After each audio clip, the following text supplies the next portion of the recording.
Okay, I'll call the City of Kerrville Planning and Zoning Commission meeting to order. Sabina, would you call the roll, please? Yes, sir. Bob Waller, Here. Garrett Harmon, Here. Don Barnett, Here. Michael Siegerman, Here. Rustin Zuber, Here. David Jones, Here.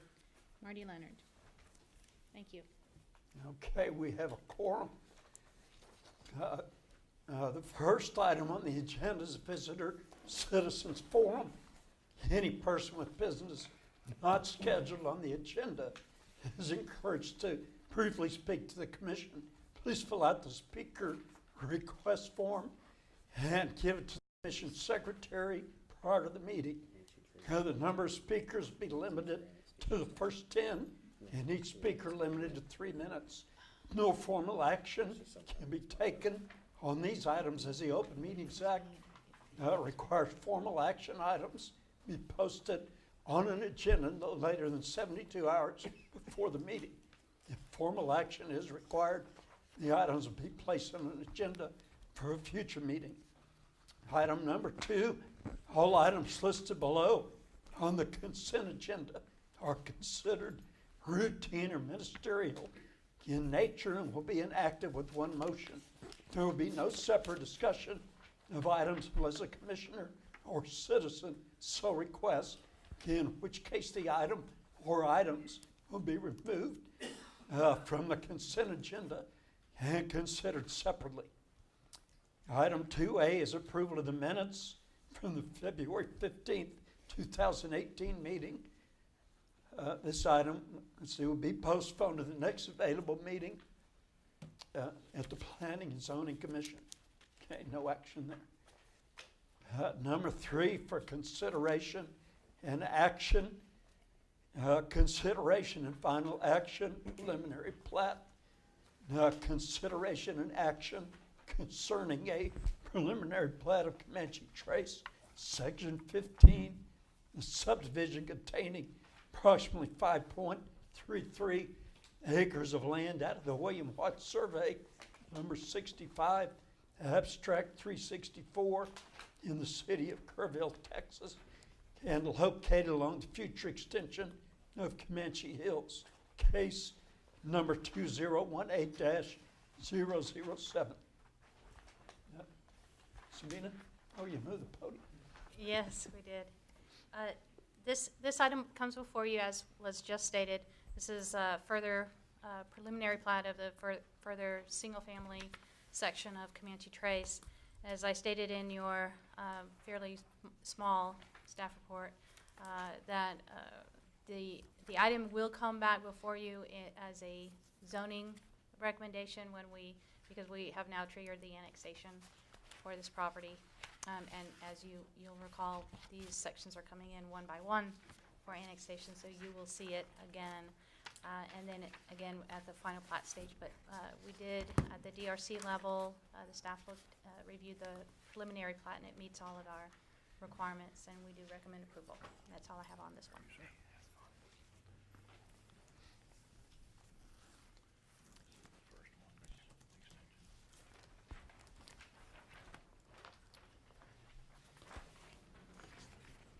Any comments from the commission?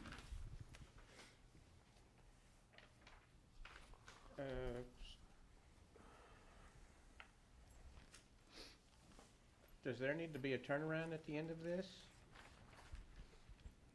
Looks like future development.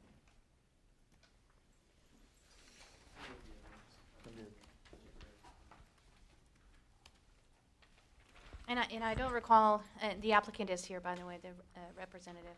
I don't recall that in the past that we've actually shown it on these plats, but there would be a temporary turnaround until the continuation of that road. Right. Okay. I don't believe that we have in the past shown that. Is that? Okay. But I believe in some other areas of town we have seen them on plats, especially if we didn't know about the timing of continuation of a certain roadway. And there are some temporary turnarounds that have been there for many years because of that. There's at least two in Comanche Trace that have been there for a long time.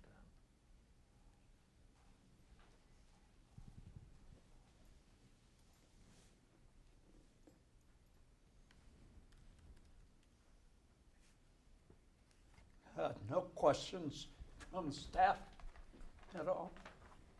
You recommend approval? We do, yes. Any other questions, comments? If not, I'll accept a motion. I'll make a motion we approve as presented.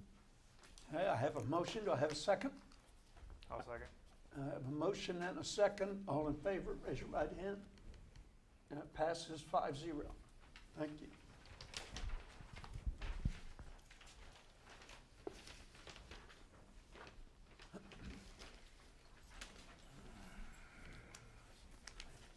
Okay, 3B, consideration and action concerning a final replat of the Meridian, a portion of that subdivision containing approximately 7.89 acres of land, subdivision of Kerr County, according to the plat records in volume 7, page 80 to 81. This has been before us before.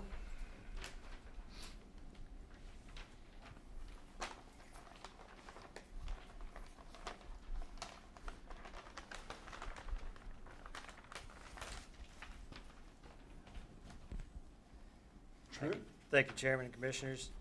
Just wanted to touch base on this one. This has been before you before. We're still continuing discussions with the applicant.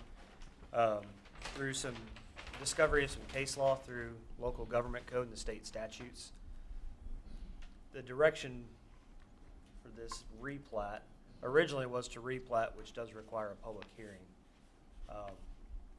Working with the applicant, they were going to go the direction of vacating a portion of the plat. Does not require the public hearing and then replat to this configuration. But we cannot vacate a portion of it. It would have to vacate the entire subdivision. And since lots have been sold, they can't do any vacation of the plat. So we're going to bring this back to you with a public hearing, notice to the neighborhood for that public hearing, and then address it as just a true replat without vacating any portion of the subdivision. I know Mr. Vogel's here. If you've got any questions for him, or maybe he'd answer them.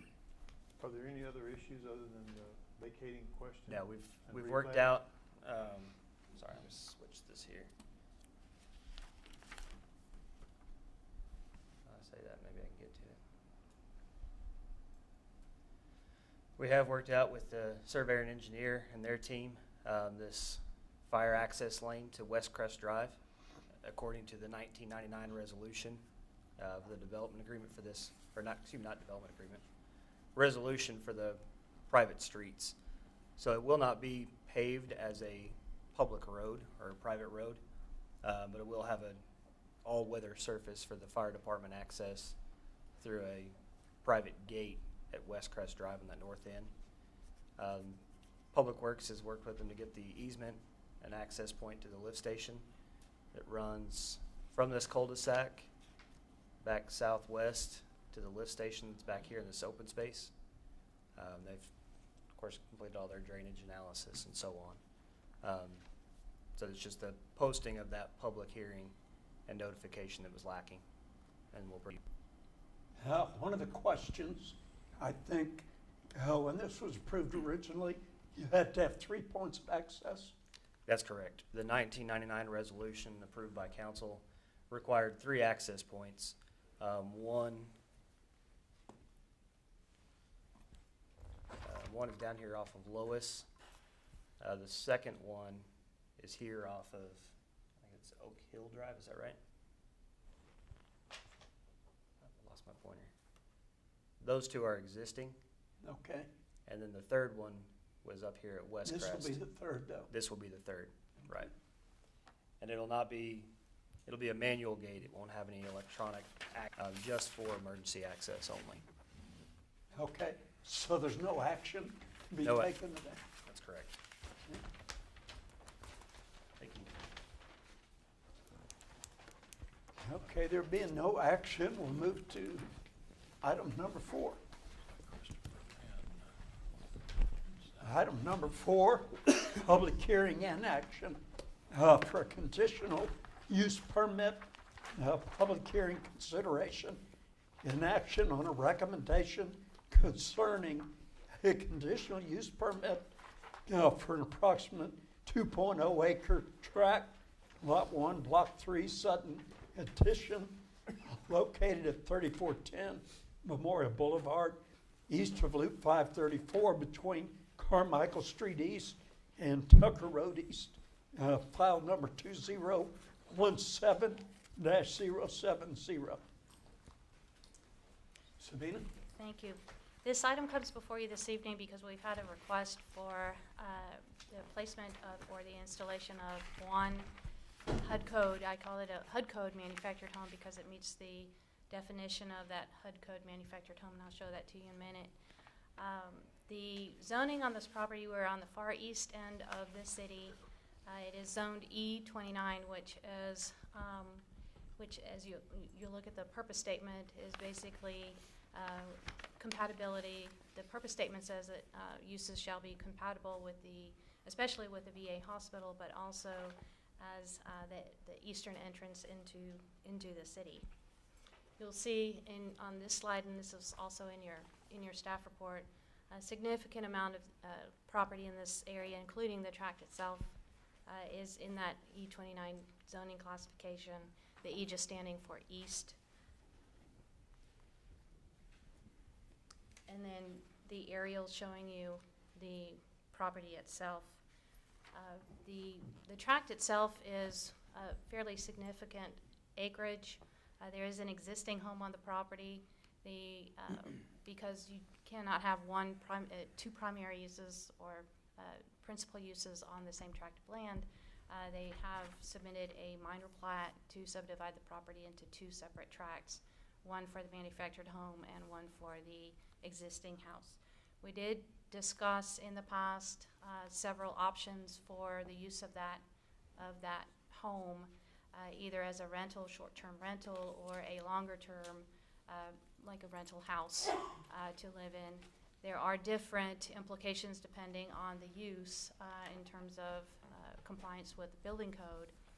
The choice in this particular instance is longer-term rental, like a rental home, and in that case, the actual permits that would be required really have to do with electrical and mechanical and just those connections. But the actual house itself would not be reviewed for the structure itself. That has a HUD, a federal sticker or certification on the building itself. So there are a few things in the zoning and in the building code that we look for, or those associated code compliance, those associated ordinances as well.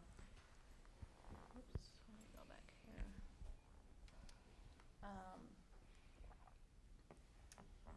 So this is the definition. I just pulled out an excerpt, and basically has to do with the certification that the federal government puts on these buildings, and if they meet the federal standards, then they have received that sticker, then we don't actually go in and review under the building code.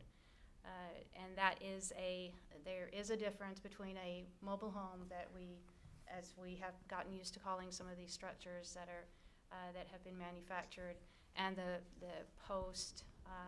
actual ones that receive that certification from the federal government. So when I refer to this structure, I'll be calling it a manufactured home and not a mobile home because of that definition. And then these are the uses, and you'll see it's a fairly extensive, that E29 zoning classification is a fairly extensive zoning district that lists a lot of uses, residential and commercial.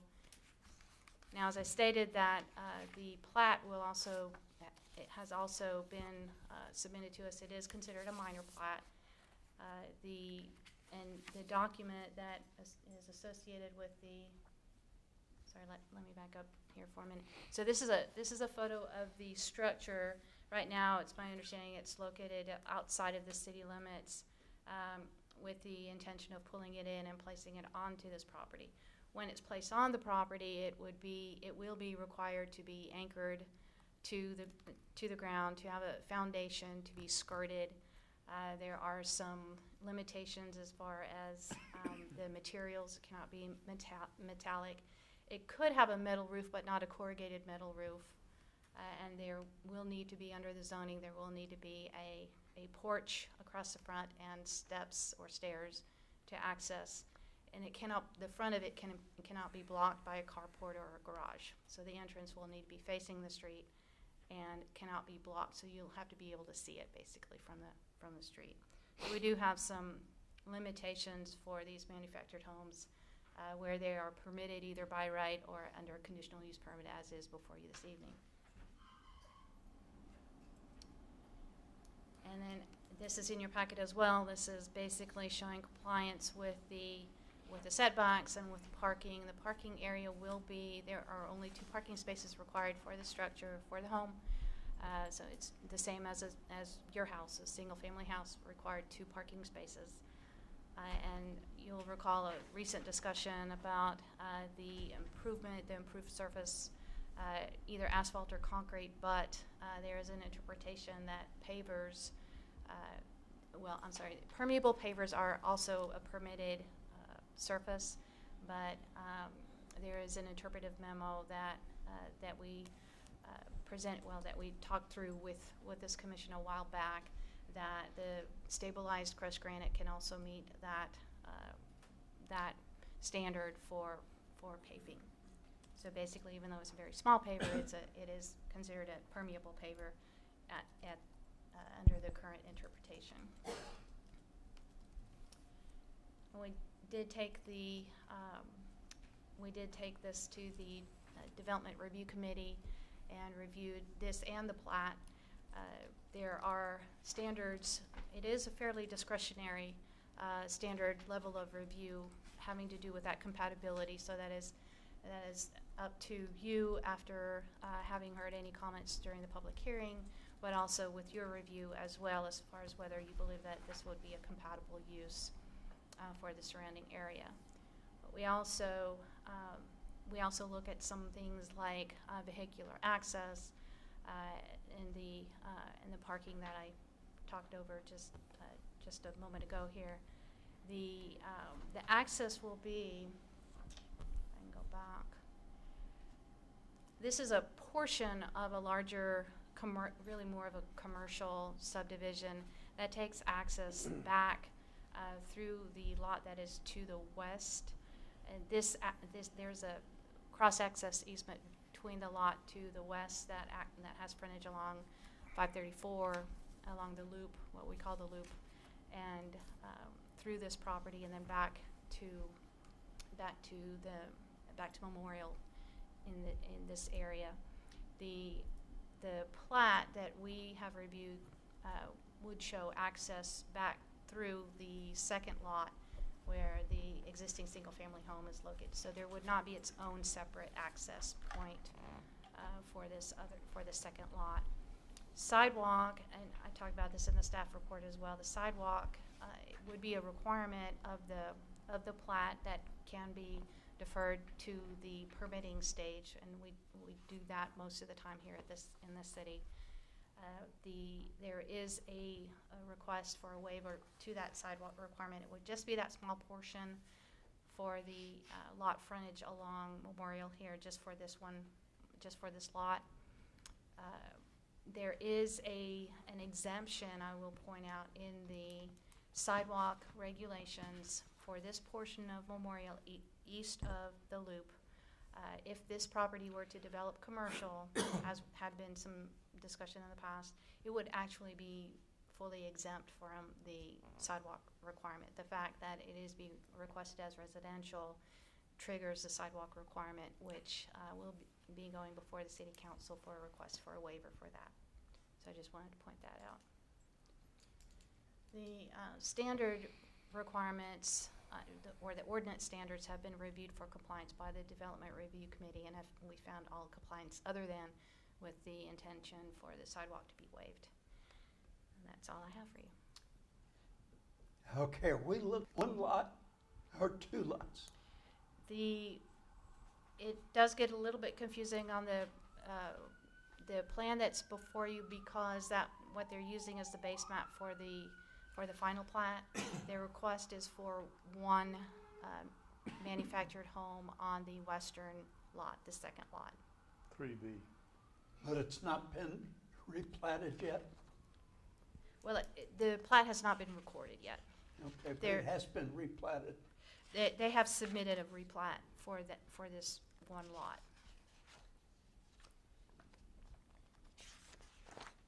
So the plan that's before you shows that lot 3A. What you're seeing, the structure that's on that lot 3A is an existing single-family home. Okay, So the lot that's actually before you for consideration for the use is only lot 3B with a single HUD code manufactured home.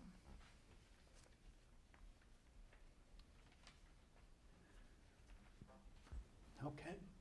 Is that all? That's all I have for you. Okay. I'll open a public hearing at 4:51. Anybody wishing to address this commission, please go to the podium, state your name and your address, please.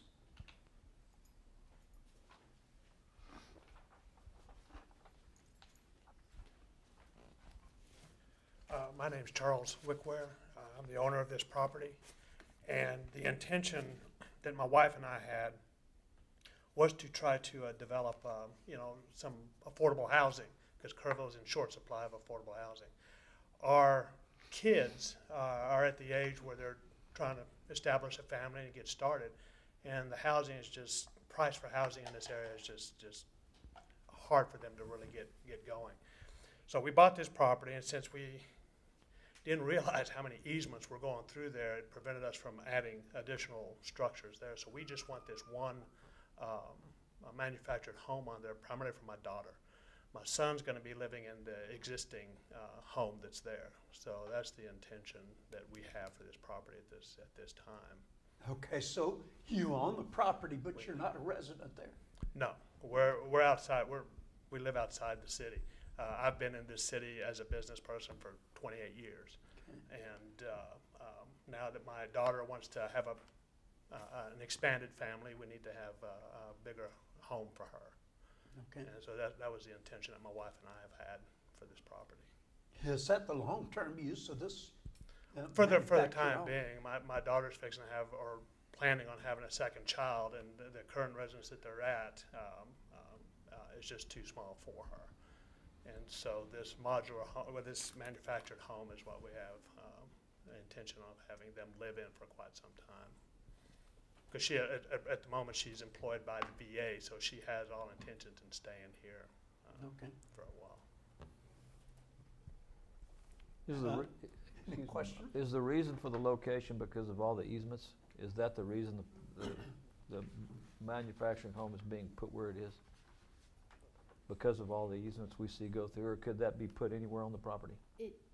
It would have to stay out of the easements, Okay. so they're fairly limited. I see that. I mean, this may not be the only location, but this Right. would be one of the few.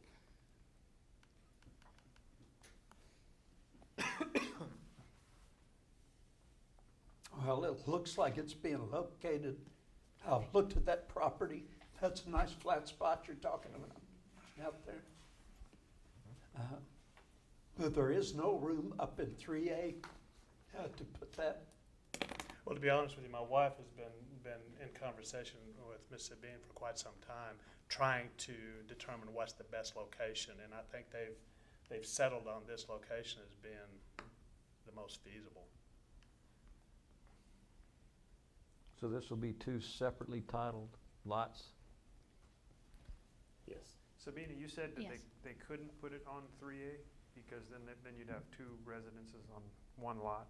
Is that right? Well, the lot, the 3A and 3B right now is a single lot. Right. Lot 3. You have to redraw the plat. Have to redraw the They plat to could. make it. They could. Redraw The plat plat is not yet North recorded. and south as opposed to east and west. Right, the 3A Right. and 3B do not exist yet. Right. Lot 3 does. The whole thing. Right. The whole thing Yes. is lot 3. Staff's okay with this, I assume? From a technical compliance, Okay. yes. It's, like I said, it's a discretionary Mhm. review decision at that, No, at no this point. communications from any of the people that were notified within the notification area? We've received no calls. Okay.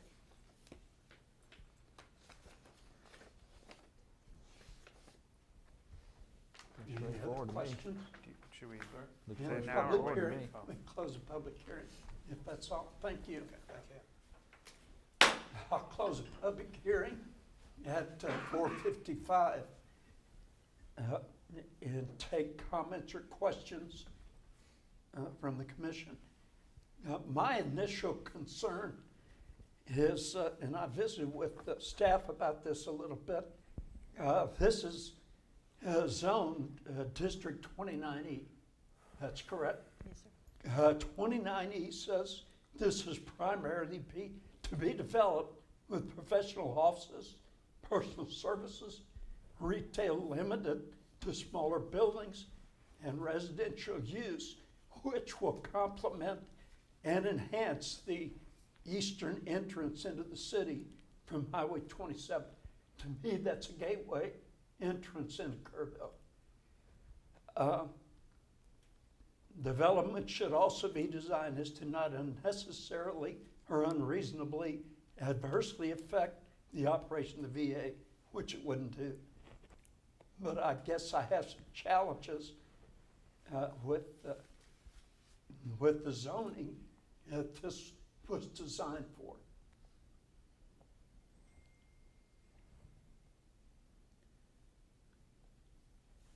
Well, I agree with you, Bob. I think that, you know, especially with the conversations regarding the comprehensive plan, that a residential zoning classification right there on Memorial Boulevard doesn't quite seem in line with what has been talking about in the future. But, you know, we have what we have to deal with right now. I agree. I think that that the Gateway District is a pretty sensitive area for people coming and going. A manufactured home, quite honestly, to me, doesn't feel like it fits that direction. I think, you know, even to me, residential in the long term would not be the best solution here. But, you know, it's the way the code is written now. A single-family residence could be put there if you can dodge all the easements.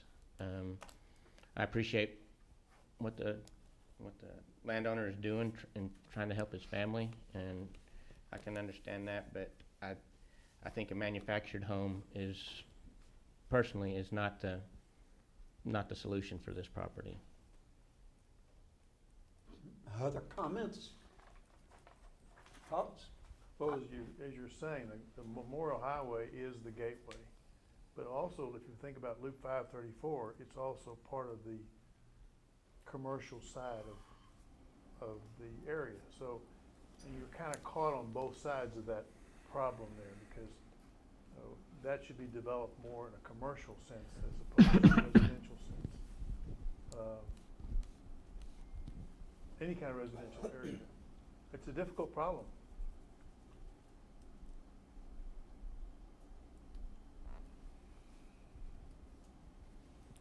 Yeah, my thoughts were that it's a more of a commercial corner also, but the nice thing about a manufactured home is that can change quickly.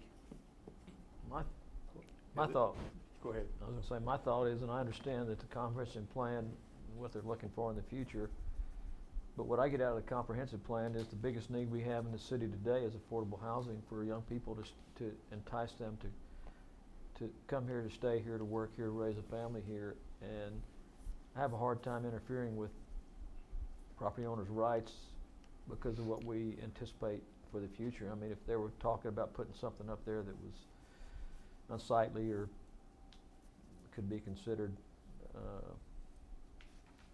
maybe not very desirable, I would lean that way. But I just think that, I mean, it is a difficult situation, but we have an issue in the city here for we're trying to solve as well, and my thought would be that I would not be adverse to Well, having this this is there. a conditional use permit, so this is a short-term, could be Correct. considered a Right, short-term correct. option as opposed to the long-term, which is what you're talking about. And Well- quite frankly, the properties across the street from this property Yeah, are pretty blighted, pretty far worse. yeah. So it's a bigger problem than just that one lot. Even though it's conditional use, it has no end date to it. No, it does not.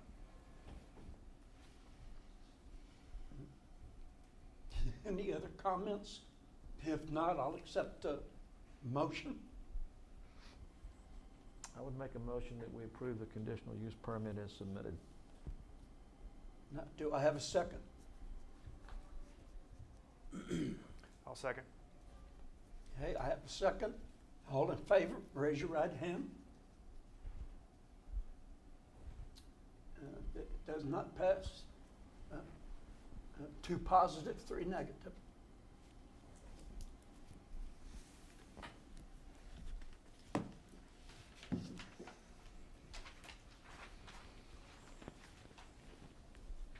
Uh, 4B, public hearing, consideration and action on a recommendation concerning a text amendment adding conditional use permit regulations for parking lots to Chapter 1, Article 11(1)-13, conditional use permits of the City of Kerrville zoning code, file number 2018-008. Sabina?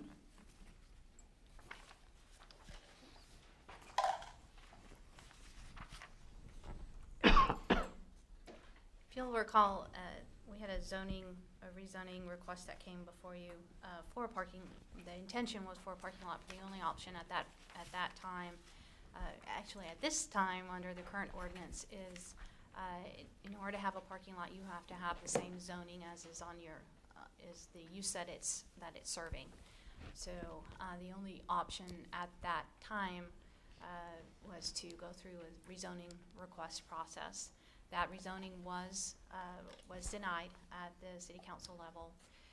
Prior to that final decision going to the council, though, you had indicated during that discussion whether or not you had asked whether there would be an option for creating a conditional use permit process within the ordinance, and certainly that is always an option to come forward with a text amendment. So we came back at a subsequent meeting, talked through what that would look like, and that we could use that in several different types of situations. One being a scenario where we have quite a bit of property that comes into the city limits as an annexed area, and it stays R1. It stays single family, even though the use might be, for instance, the cemetery along or just off of Sidney Baker has R1 zoning.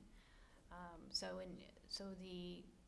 one of the thoughts is that to create that as a possible option in the list of conditional uses, the listing that we would put this under would be the other types of uses really are more utility type uses, but that this could be a possible option in the future for somebody to come forward and request.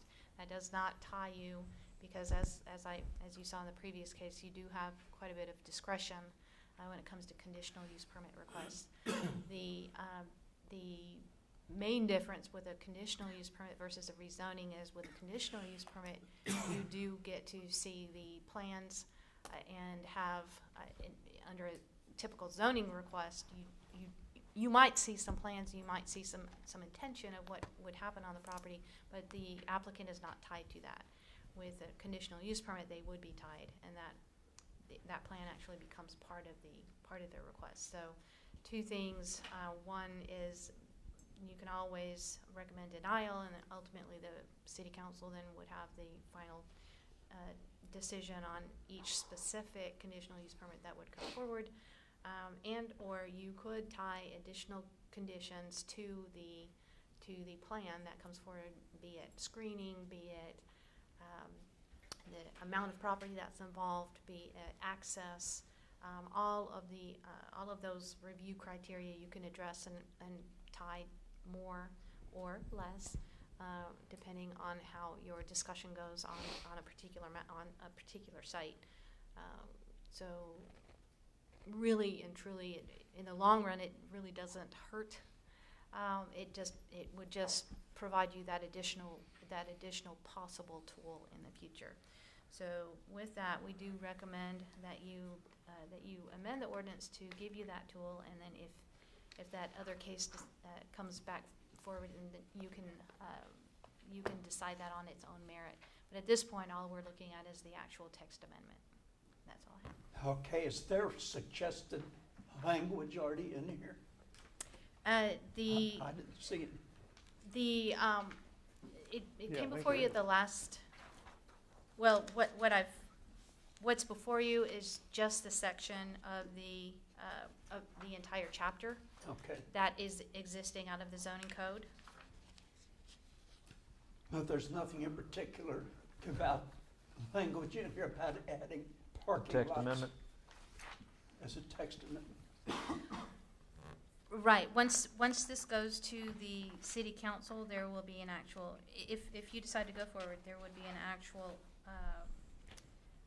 it would be the section, and we talked about it the last meeting, but it's essentially,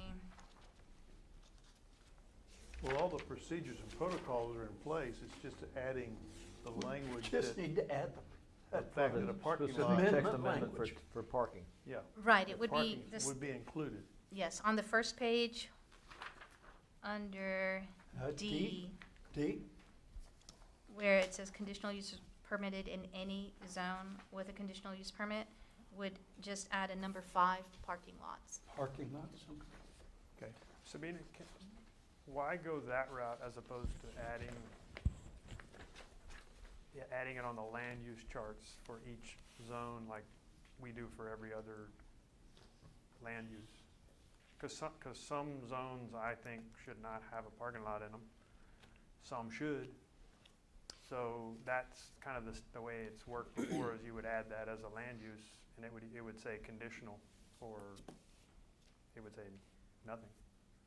Well, actually all of the uses that are listed in the chart of that have the P's and the C's, either Right. permitted or conditional, all of those are the primary uses. Parking lots are usually an accessory really use, like a detention pond, a dumpster, anything that serves the actual use. So it's not a use in and of itself, unless it's a parking lot, like an all-right parking lot. Right. That's a parking lot for rent, and that's actually also not listed. So if somebody were to come in tomorrow to our office and request a parking lot, just a parking lot, say in downtown, to have a standalone parking lot to rent out parking spaces, we wouldn't have a listing for it today, and there's not even a similar use for us to make an interpretation to fit it into that category. So that's another good point, is that we would be in a similar situation where we wouldn't quite know what to do with that at this time. Listing it as its own separate use, we would make a distinction then, either as an accessory to serve another use, or its own standalone parking lot. So And we could still put whatever conditions we felt were pertinent. But that is another option, is to go through each of our 40 districts and decide in which district you might want to list and put in the little C. I mean, that's what we do with every other land use, And rather than having a blanket land use for all, and just say it's all conditional. yes, now if you wanted to go that route, since that wasn't exactly how this was worded in this amendment and on this agenda, then my recommendation is to table the item and let us re-advertise and come back and bring that back to you. I personally like this approach because that gives us more discretion, That's what I like. number one. I like. Because every time someone wants to reduce a building, the parking situation becomes an issue, because they may be by code restricted or they have to have so many parking spaces per number of individuals. versus, so you end up having to make some consideration or some avenue for them to adjust.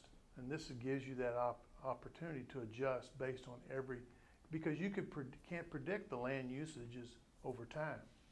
If we itemize it the way you're saying through the ordinance, that we C or P, whatever we end up doing with it, or land uses, I think is being suggested here. I like the openness and the freedom of looking at each one on its merits. Yeah, and it allows us to put very specific conditions on the conditional use permit for parking for each case. Like in the case we started off here, limiting access from to the property it's supporting, or screening, or whatever it is. I think that. Well, what I'm suggesting would give that exact same freedom. I'm just saying there are some zones that I don't think it should be a conditional use in. Some it should be. Right. If I may, Mr. Zuber, you're correct. If we did it in each zoning category table, we could exclude it from certain zoning categories altogether. Yep. Whereas if we keep it in this section as proposed today, it's a conditional use in any district. Either way, the process and the conditions put on each project case by case would be reviewed by the commission. The way it's presented today just gives it to every district. And Mr. Zuber, if I'm correct, you're saying that you'd like to exclude a few districts from that list That's right. And altogether. No option of a conditional use permit. Yeah, That's what and we currently I'd say have. residential is, and I understand, Sabina, your issue of when a property is annexed, it comes in as residential, but to me, that's a separate problem. But I don't think allowing parking lots by right in residential districts, there's gonna be some issues there, I believe. Right, and this wouldn't be by right, this would be a conditional. This is just the with chapter that. conditions, though, it's, yes. And you do still have the discretion to deny, to recommend denial. Right, right. So you're thinking just basically straight residential zoning, you just don't want to even have the option for someone to come apply for a conditional use permit? I don't see where we would have parking lots in residential districts. I mean, maybe you can help me with that, but I don't see where that would be compatible. Well, there are a couple of building uses that are allowed in residential, such as churches and schools, that could have a need for additional parking if they bought the lot next door to them. And it really kind of comes down to where it is exactly and the impact it has on that surrounding area. So, Well, if it was next to it, the church, then that's one thing, and it was an extension of their parking lot. But if it's just a standalone parking lot in the middle of a residential district, that doesn't seem to work too good. well, and And there's where your discretion is, because if it is a freestanding, we probably would not approve that. A parking lot in the middle of nowhere may not, but if it's attached to some other building or some other facility like a church, then you're more likely to approve it. I mean, really, the only scenario where you're gonna apply for a conditional use permit in an area for parking, I can see, is to support some other operation. I guess theoretically, you could come and you could ask for a conditional use permit in the middle of a residential. You have a residential lot, and you just want to put a parking lot there and maybe charge people to park, which is not gonna get approved. Well, wait a minute, gonna get paid maybe. But I'm just I don't saying, have an I'm issue just with, saying. I don't have an issue with what you're saying. I don't know that it's necessary. I think it's easier when you're looking at the code to kind of see what is permitted, what is not, what is conditional, what is not even considered. That is easier to read in the charts for a lot of people.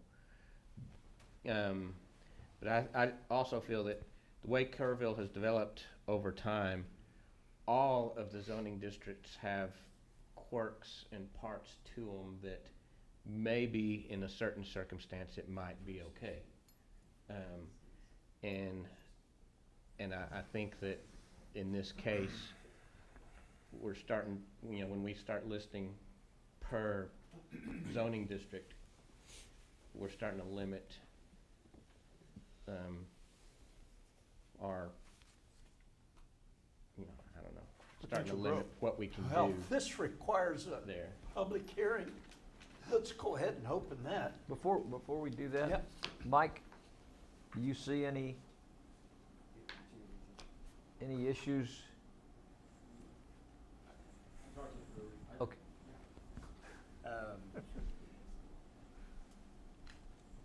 The way it's drafted today in the general conditional use has a larger perception that you're going to have conditions of approval case by case. Putting it in the tables has a general perception that it's more of a yes or no on a case by case basis. That doesn't restrict you from having conditions of approval, even though it's in the table for each zoning district. But it appears as more of a yes or no, according to the board and council, versus the conditional use in any district spells out that there are going to be conditions of approval On So- every application. on every application. So it kinda makes It you- is a perception. It's not an absolute either direction. But from an outsider reading the code as a conditional use permit, they know they're coming forward in any district expecting a list of conditions from this commission and council. Whereas if you're looking at a table that just says it has to go before you and council for approval, there may be an expectation that it's a yes or no. So that's just something else to consider. That doesn't limit you from putting conditions on it, but Makes it perception easier is to do the different. conditions if it's done open. That's kind of what I think. I agree. again, it's just a perception thing. It's not How an does that absolute. change staff's recommendation? I think this offers more flexibility the way it's drafted today. For example, the church or a school, if it came in on an individual lot that was separate from the school tract, we would review it as a standalone use because that lot is its own piece, although adjacent to a church or school. As you get into some of the multifamily districts, you may be adjacent to a commercial district or the residential transition district, like the case that brought this forward. They're on Clay Street. You do have a transition district, whether that's transitioning from residential to commercial or more of a buffer district. You would have that flexibility. But I think to further muddy the water, that goes back to Mr. Zuber's point. Leaving it out of R1 and R1A and limiting it to RT and R3 and some of the multifamily districts might make that kind of line that you're trying to, that I think you're pulling out. But at the end of the day, I think the way it's drafted today gives us more flexibility. I don't think there's gonna be a run on the bank on this issue. I don't think so either. Oh, you're thinking adding a text amendment to this would make it clear I believe so, and yes. easier to respond to? Mhm. Go ahead, Mike. Let me not muddy the waters. Let me add some more. And you all are great putting on thinking caps and talking about this. Clearly, you all thought about the issues. I'll say, just to kind of elaborate on what Drew was saying, I think if you put it there where it's allowed in every district, you get the perception, expectation, and we like clear expectations that you're going to approve it based on some conditions. So you're going to drop some conditions in, but you're going to approve it. So if you're thinking that you don't want it in certain zones, I know it's going to take a little longer, but I would go back through those zones or let staff do that and put the little C's in. Because then there are going to be some zones you're not going to get a parking lot under, anything. But then there's some zones that you're going to get the C, but you're going to have to come to you for the resolution to drop in the conditions. That's my first comment. My second comment is you all could also set up where you're going to elaborate on the conditions. So in other words, you're going to say, here's a little C, and then down there, here's some text on, if you're going to do a parking lot in this zone, here are the conditions you're going to have to meet, and it gives people more of a, kind of expectations. Hey, these are the things. Because right now, again, we're moving toward redoing our zoning code, but I think that's going to be at least staff's recommendation is when you all consider conditional uses, there's gonna be a drop-down list of the conditions that you all are gonna consider each time. Isn't that creating a lot of work and trying to design some of that? Well, it may be, It's a but lot it's of better effort. up front. It's better up front. And I mean, frankly, you know, when they tell me, hey, there's a conditional use permit like the one on the agenda tonight, you know how we do it now? I go back and look for that use in my files. In the past. And, yeah, and I pull up an ordinance or a resolution, excuse me, that I've done. It might be from 2007. It might be from 2002. And I start there, and then I get it to them and say, hey, put some stuff in it. And I'm not saying that that's not, you know. But you want to look at historical perspective of what Right, you've and done. that's good, but Yes. but sometimes the expectations are, hey, let's figure out what the game is now. And let you Yeah, all- conditions do change. Is there an issue with putting certain conditions that we foresee today in there, and then someone comes up with something that's different that we possibly didn't foresee or changes, and having, No, you well, know? I think how you address that is here's the definite conditions like screening, like Okay. setback, like number of spaces per square foot or whatever, however they're going to do that. Access. And then you say there's a catch-all. Hey, and anything else that the Planning and Zoning Commission decides is appropriate. It's a living document. Don't forget that. You know, sometimes you have to go through the process to amend it, but we're not locked. Thanks, Thank Mike. you. Thanks, Mike. Okay. This requires a public hearing. I'll open the public hearing at 5:21. Anybody wishing to comment on this, please step to the podium. Give us your name and address, please. Thank you. Bruce Streakey, 615 Earl Garrett. Thinking about this, there just are so many non-conforming parking lots today. The Zion Lutheran Church likely would fit into that category right down the street from the project Mr. Ree and Mr. Motherall brought here before. The mayor's lot at Melody Corner and US Nails, they now have a parking lot behind on Lois Street that's in R1 back there.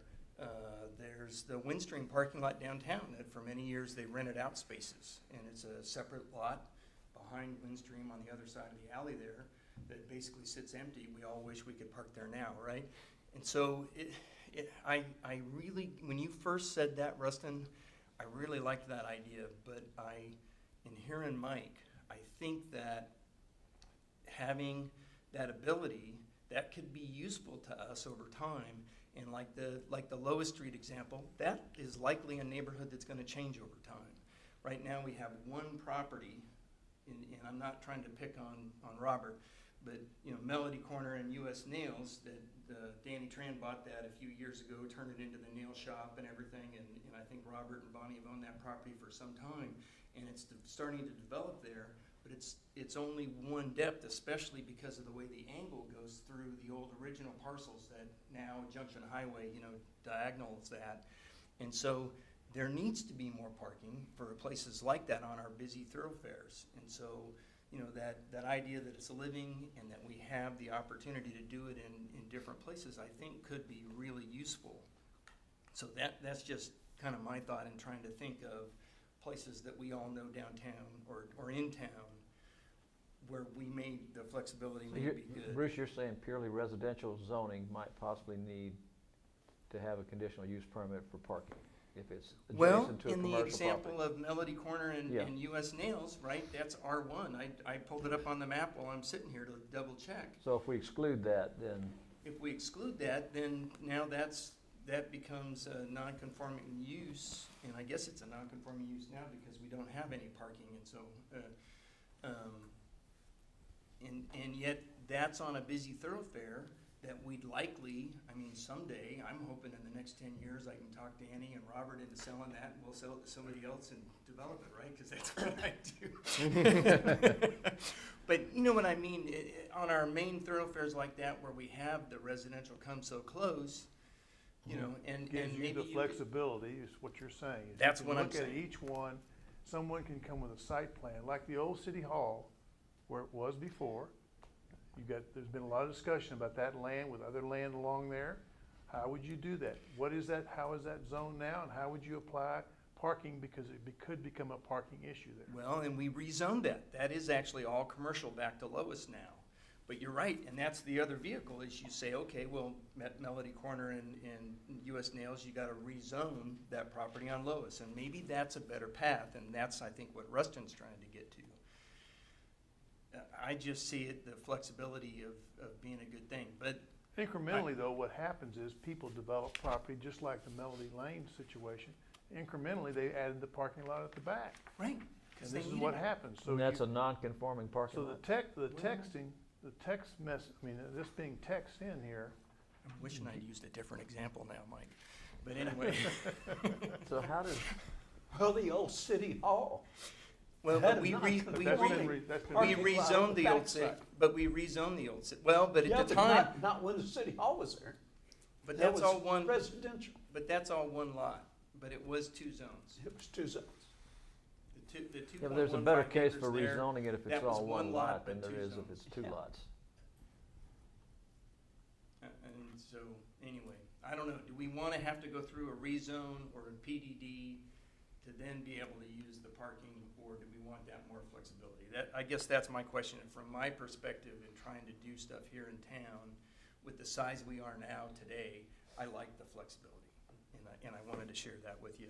So you're saying you would not want to see it excluded from certain residential zoning? Is that what you're saying, Bruce? I am, and I think that, you know, if somebody's gonna come to,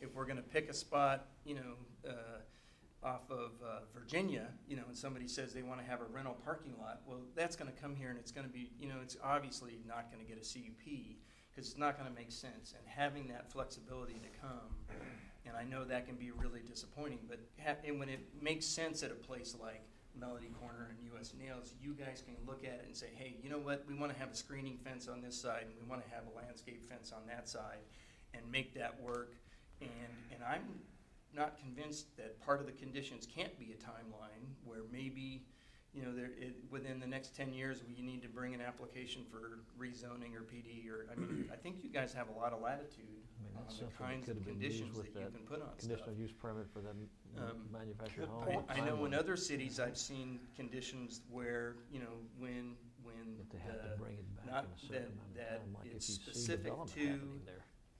you know, the use, and the minute you come in for any kind of another permit to do something or expand, the conditional use has to be redone. So I think you guys can limit that down pretty tightly. Mike, do we have the ability to put a timeline in a conditional use permit legally?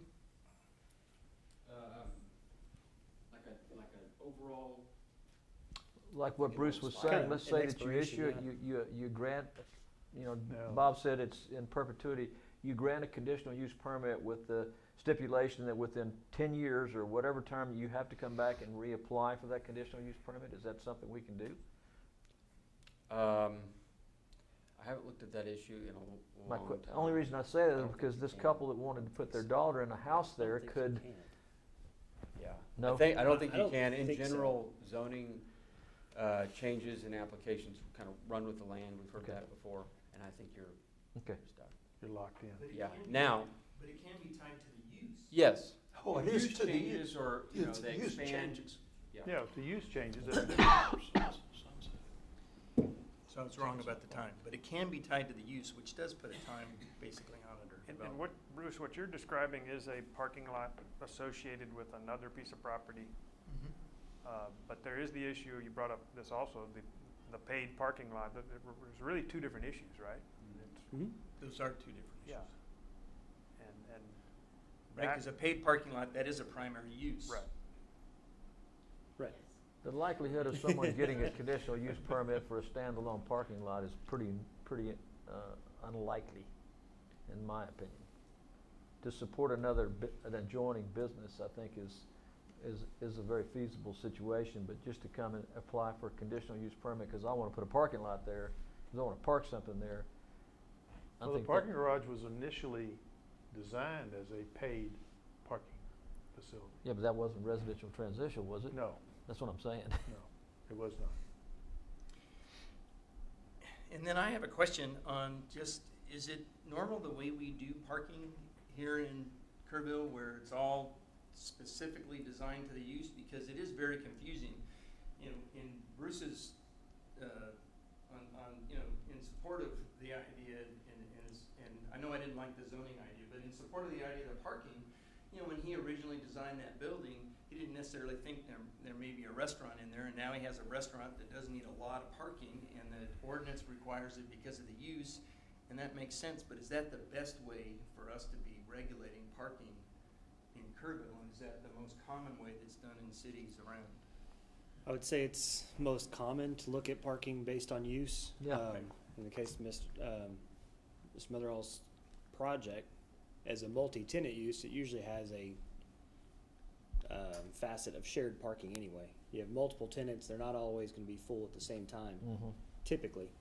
Well, that's how you dance around the Right. requirements. Exactly. That's a different issue. And it true. I mean, but some of it comes back to the design of the project. If you are expecting 4 restaurants, you might want to plan on restaurant parking. Well, I rather think than what happens, multi-tenant. Yeah. my experience in commercial development is when you design a project for parking, you're gonna it's first done by use. It's either retail or it's multifamily or it's office or whatever it is, but when you design that project, it's basically based on, you know, square footage use. If it's 25% office and 75% whatever, there's so much. It's not really based on the specific use, whether it's a restaurant or whether it's a bookstore. You know, when you're designing a retail space, it's based on the size of the space and the intensity of the use in the space. That's the requirements in the ordinance. Right. Right. And so, you know, when you design a strip center, or when you know, it may be what it was, and then it may change to a retail, but that does not change the parking requirement by code. It may change the parking requirement for the tenant, and the tenant may say, well, I can't go there because you don't have enough parking for me. But it doesn't change. That's not how the parking requirement for development is written. Right. In almost anywhere you go. Yeah, to answer the question, that would be the most typical approach. So we're headed a good direction. Good. Thanks, Bruce. Okay, thank you. Thank you, Bruce. Any other comments for the public hearing? Bruce? Bruce squared. Right. I think he said he was Bruce Almighty, I'm just Bruce. It's on the record. Anyway, first of all, I want to thank you all for considering these options and alternatives. We did in the beginning, when we designed and built the project, we used the code for parking requirements. And actually, we have more parking than at that time the code required. But as time has changed, and for example, originally when the military was there, they didn't have military vehicles that we had to provide parking for. They do now have them, and the guys can't take them home. They bring their own vehicles in addition. So it has really mushroomed. We need the additional parking. We need about 40 more places with given what we've got there. And I have neighbors that have been using the lot, and I have tried and tried and tried to get them not to use it, particularly during the hours when the restaurant is open and active.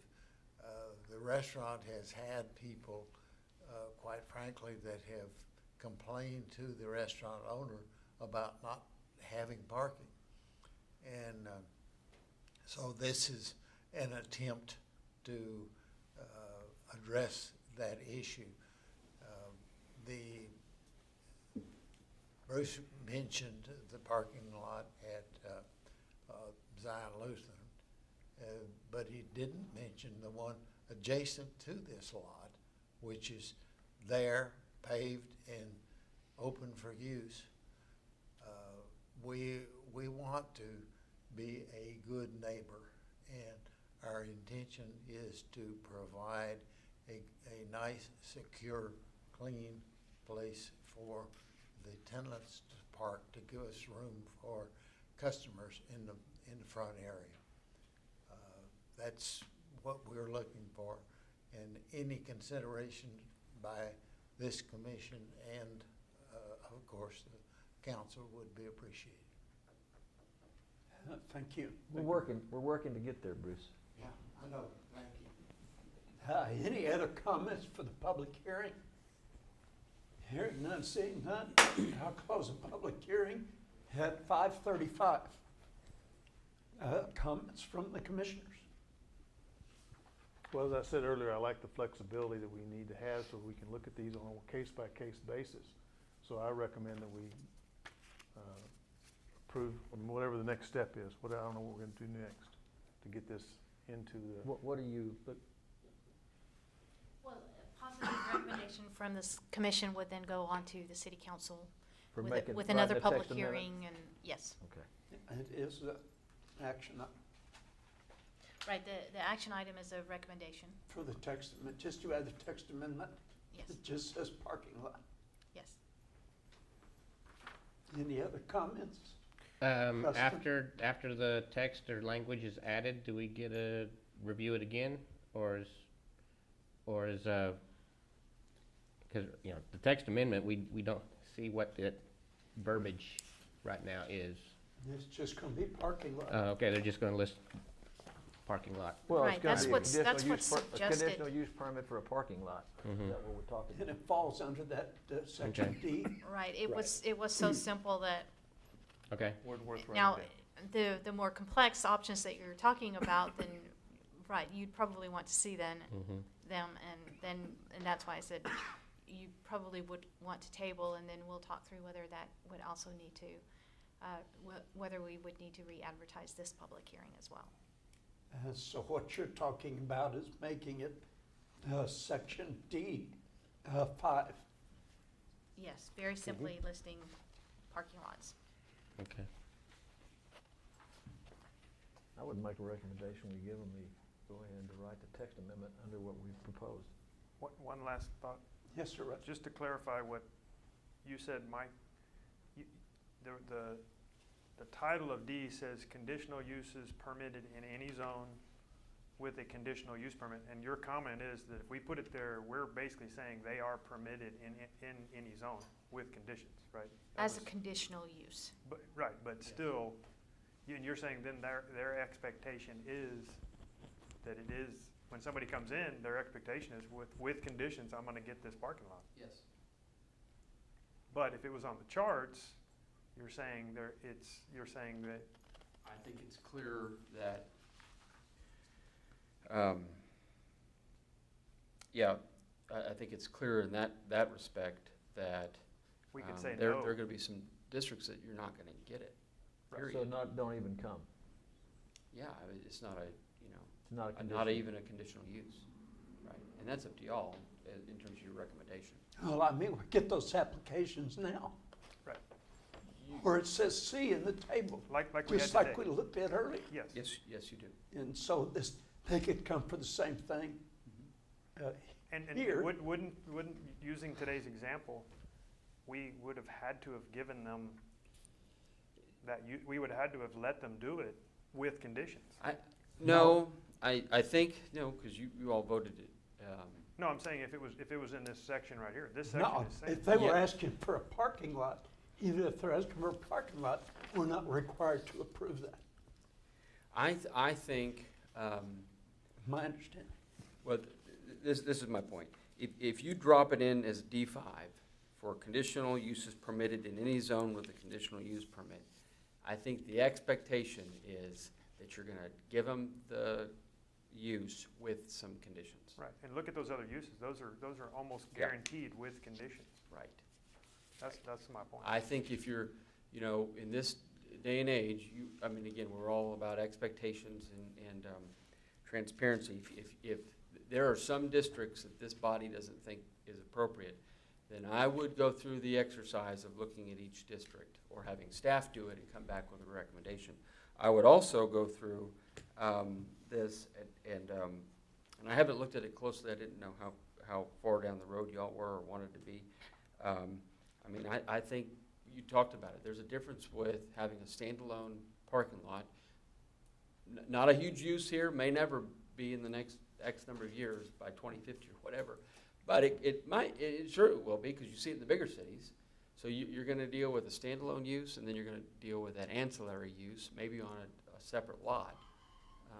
And so I think you need to, my recommendation is to not to hold this up, and I know people are waiting on it in some form or fashion, but to really think through that, those two kinds of uses, and then define it. You know, Mike, the two things I'd like to say. One is, I think when you have a freedom to make a look at something, but if you get a run on the bank and you start saying that these people are coming with that false expectation, and you say then you make the determination that you're going to restrict certain areas after you see that people are taking advantage of their expectation. The other issue is for me is futurists say we will not need parking lots anywhere because we're all going to be picked up by remote cars by 2050 and dropped off. So all these parking lots that are built have no use in the future. I don't know if that's true or not. I won't be around to see it. Well, you're taking vitamins, aren't you? No, not yet. Yeah, no, I think those are good points. And you know, you all are just like any human being making decisions. You're trying to make decisions sometimes into the future, and you just do the best you can. That's all you can. But the best, my final two comments are, I try to set up, I try to put staff in a position like I want to be in a position that I can show them a code and go, you can clearly see the expectation. I tend to agree with what you're saying. And so that's the first thing. And when staff, if you all drop parking lots in here and staff runs a parking lot to y'all and you vote it down, staff's going to have some questions. And they're going to go, what happened? It's here. So I think, again, it's about expectations and putting it in, again, based on y'all's recommendation. If you all want it in every district and you think that it could go in every district with the right amount of conditions, then drop it there. But if not, then I would urge you to think through that a little bit more based on the number of districts we have and go that route. Are you thinking really the only district you would not want it in would be pure residential? You just don't want anyone to have any expectations they can get a parking lot in a purely residential neighborhood? Is that what you think? It is the residential that I'm more concerned with, yes. And I think should be allowed in commercial, but there may be some commercial districts we want to look at. Well, in the commercial districts, you're more apt to be able to use your conditions to. But it's primarily the residential. Yeah. That's what I'm concerned about. For me personally, I've gone back and forth probably 3 or 4 times in the last 30 minutes on my thoughts on this. Well, I have too, but I think Mike makes a good point. I think the point is if you limit, like Rustin is saying, they may come anyway, but it's already in there. We're not giving you a conditional use permit for a parking lot in this zoning, whether you come or not. And I guess what you have a lot more teeth than if you just say it's in all districts and someone comes up and you limit it. But even if you, but they have, Mike, they have to justify. Oh, I agree with you. They have to say that we need a parking lot here for these reasons. Yes, but to me, the language that I'm getting hung up on, like what Mike is saying, is under the title D, conditional uses permitted. So then you're already setting up a hurdle in front of yourself. I agree with exactly what you're saying, and that was my thought process, but I also like the fact that with a specific zoning, say residential, and I don't know if there's any others, that you have that in there, that there is no conditional use permit allowed. You can come, but you're not going to get it, and you have a lot better ammunition behind you to turn that thing down. It's either permitted or it's not. I was agreeing you all with you, I but know. I'm just saying. Well, I think what's the time frame for you to come back to us with, eliminating whatever districts that we think are Is it a month, a week, next time we meet? Depends on how many conditions you want to throw at it. No, we're not talking about conditions. We're just talking about zoning classifications where we're gonna put in there that's not allowed. Right. What we can do is bring back, I'm gonna go out on a limb here. As a conditional standalone use or auxiliary use, we want to separate those two. In all commercial districts as conditional, and then the residential, I guess even some of those commercial districts permitted may be okay as well. And then for residential, we have 6 residential districts, so we need to look at those. Are we talking single family only, R1, R1A? Are we talking anything with a house in it? I think those should be considered. Well, we're considering right different. now residential transitional, so I think we Correct. have to conclude that in the possibilities. Right. So we can bring back a kind of inclusive table of all Maybe the it would zoning be districts. appropriate for you guys to go back and take a look and see what's practical Okay. and how quickly you think that this makes a reasonable cut line. Right. And then you say, this is where we took the cut, but this is some other areas that we might want, like you said, a single family is one issue, Right. but multifamily? Yeah, that's different. Multifamily, the Now it's transitional district, transitional districts, and then a that's where, light there's commercial gray to a area, heavy commercial. there's always gray areas, no matter what you do. Yes, sir. But I think you guys are the ones who have the best handle on that, of saying, this is where we should draw the line. You should make the recommendation of where we draw. But I mean, for me, it's residential 1 is where I draw the line. Yeah. Generally. Because multifamily, everybody, if we And go you there, could- everybody has 2 cars, and the military brings their own car. Right. You could, multifamily, I mean, it's still gonna be a conditional use permit, subject conditions that we can put on it, so. Yeah. Yeah, you'd still have the opportunity to address it case by Well, I case. think what I'd like to see is to table this as presented and go back to staff and ask you to come up with your recommendations Okay. that meet the guidelines that we've talked about. We'll see what we can do. We'll I take a agree stab with at it. that. I Do I think have a that's a motion? good idea. I think it's a good idea. Do I have a motion for that? I'll make that motion that we table it and till you can bring it back. Bring back a little more detailed. Yeah. Okay, do I have a I'll second? second it. Have a motion and a second. All in favor, raise your right hand. It passes 5-0 to table this. Thank you. Thanks, Mike. Yeah. Drew really thanks you. And Sabrina. All right, next item is discussion item. Discussion item 5A, discussion concerning pending ordinance amendment to address right-of-way design standards, wireless telecommunications, network node design manual. Quite a bit of stuff here. Yes, there is. As we discussed last meeting, we've looked through this with regards to Chapter 284 of the Local Government Code. The way legislature drafted that, it's pretty narrow as far as what we can do, what we can't do, and I would say equally as narrow as what the industry can and can't do with regards to these network nodes. Mike and I did go to a conference with Texas Municipal League and heard from several different cities across the state on how they've approached it. Again, with the legislature giving us pretty narrow direction, we're all pretty consistent.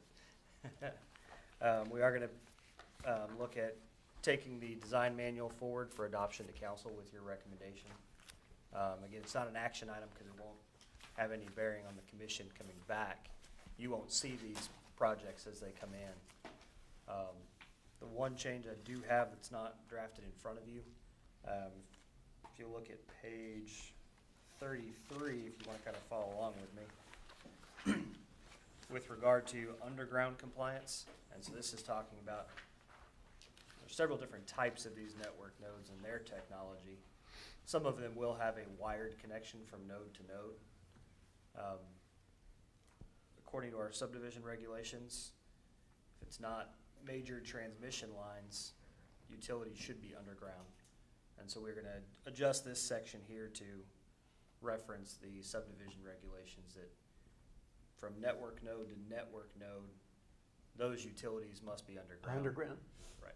It's just gonna be one line basically anyway. That's Most why of the time. it may be one in back, and it, again, depends on how their technology That makes is. sense. Some of them will be actually point-to-point radio waves, and then eventually ties into a wired connection back to similar to a current telephone. But there are, some companies are doing wired connection between the antennas as well. So, In a wireless wireless. network. Like I said, TML, I think Mike and I learned more about telecommunications than I ever cared to know. More so than before even starting the design manual. But 90% of wireless communication is still wired. It's from the antenna to what's in your pocket that's wireless. Once it hits the antenna, it goes back to a hardwire system somewhere. So it's not really much different than telephones. You just get to walk a little further away from the one hanging on the kitchen wall. So, Well, I think y'all have had, you got templates, you got the regs from the state, right. and so it's kind of fill in the blank and add options that you think are necessary for Kerrville. Yes, sir.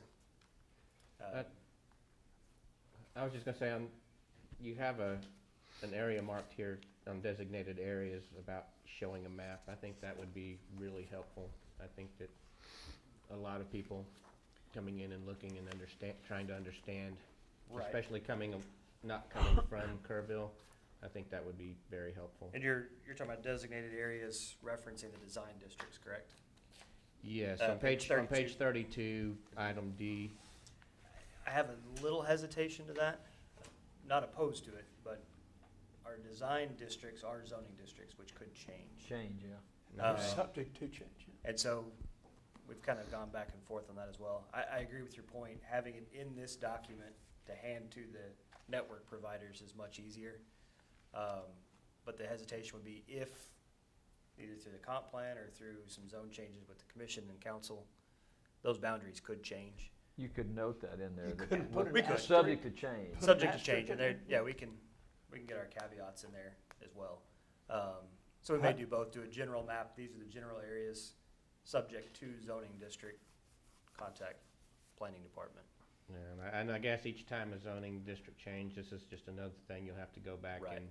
But again, we could do more of a generic map, because, I mean, we are talking about the Gateway District, downtown, and the Guadalupe River, so that's Yeah, just three basically. fairly easy to generically reference. Mhm. And then if you think you're on the fringe of that, you need to contact the department. Just I think that's a for good idea, verification.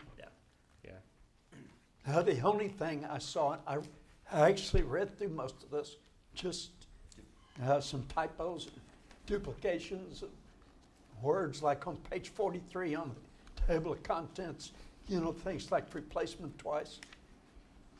The word citing is C-I-T-I-N-G, I think. He'll come down and do proofreading. Yeah.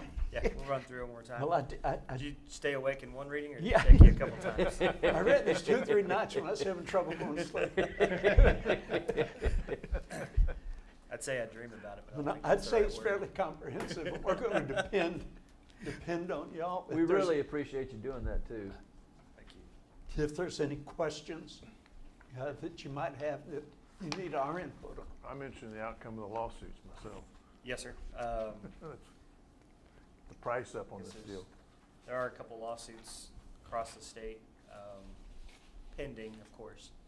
A couple cities suing the state on just the fee alone. Yeah. What was the other one, Mike? One is the fee. Austin is suing over the rights of the state to tell them what to do. Austin, Austin? Yeah. But I mentioned this one thing. One of the, I meant to say this last time, one of the trial dates is like November of 2019. So we'll keep you updated. That's the current trial date. Yes. The current trial date. Good point. Yeah, so, any other discussion that we might have based on this document? I'm good. And then, as a third step, I guess, if you will, we'll be bringing back a right-of-way ordinance at some point in the future. I don't have a date on that yet. Looking more at, back to the development side of permitting, driveway approaches, other utilities, separate from Chapter 284. But codifying some of that stuff as we've been looking through, just to gain a little more consistency. So This Right. thing's pretty well grown from when we first started talking about it. it has. But again, we'll bring that to you at some point in the future. So Okay, thank you guys very much. Staff report. Item number 6. I don't have anything else, do you? Okay, if not, I'll accept a motion to adjourn. Drew, if you're, No, I was saying, So moved. I don't have anything else here. okay, have a motion Second. and a second. All in favor? Aye. Now, we're adjourned. Thank you.